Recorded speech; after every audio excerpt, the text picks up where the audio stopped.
Use the material layers legend to insert a graphical illustration of the various materials that form a building envelope entity, such as a slab, a wall, and so on. Insert the legend object. Set the legend into position with a click.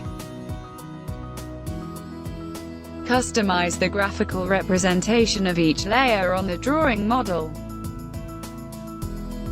Work from the Properties toolbox directly from the legend object.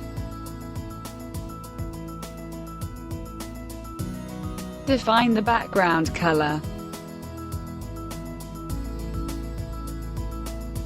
Choose the pattern type.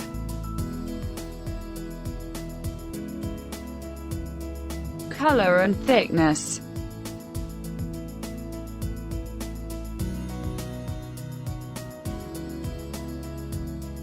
The representation scale.